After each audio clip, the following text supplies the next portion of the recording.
আসসালামু আলাইকুম রহমতুল্লাহ। আগে এ বক্তব্য গান শুনিছ ভাই ভাবি কই কই যে এই যে আমি আপনি যে বদলাই আনেন না এটা কেমনে বুঝবো?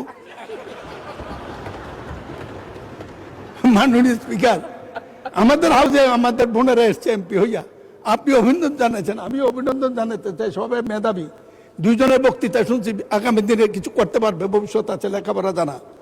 কিন্তু বুঝলাম না তো কারা আপনারা?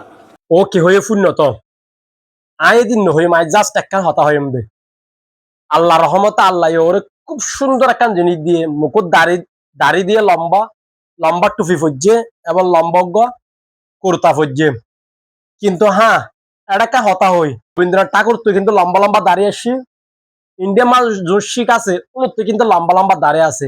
হ্যাঁ, দাড়ির টুপি থাকলে যে প্রকৃত মুসলমান ইয়ান হরদিন নয়, যার হাসে ইসলামর কিছু মৌলিক নৈতিক জিনিস, ইসলামের মৌলিক নৈতিক জিনিস নিরাপদ না ইব হরিমার মুসলমান হব ইয়ে মাঝে ওরা হারা, ওরা চিনিব কিভাবে? আসল হয় ওরা হারায় তুই নচিনিবা তো হারন তোতে চুক নদ আল্লাহ তোমারে, আল্লাহ তোমার একটা জিনিস চুক দিয়ে কেউ না যারা বেহাইয়া বেফরদা মানুষ তারা এটা ক্যাঙ্গুরি চাইবা ইয়া নয় আল্লাহ তোমার চুক দিয়ে দে।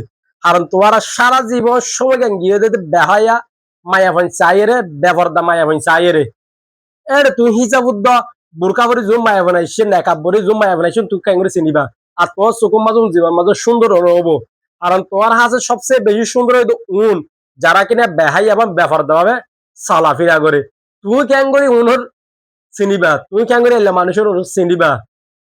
দাড়ি টুপি থাকিলে অনেকদিন মুসলমান নয়, মুসলমান ইবা জিবা কিনা যার হাসে আল্লাহ এবং আল্লাহর রসুলের নৈতিকতার জিনিস নিরাপদ আছে, ইসলামের নৈতিকতার বিধান নিরাপদ আছে।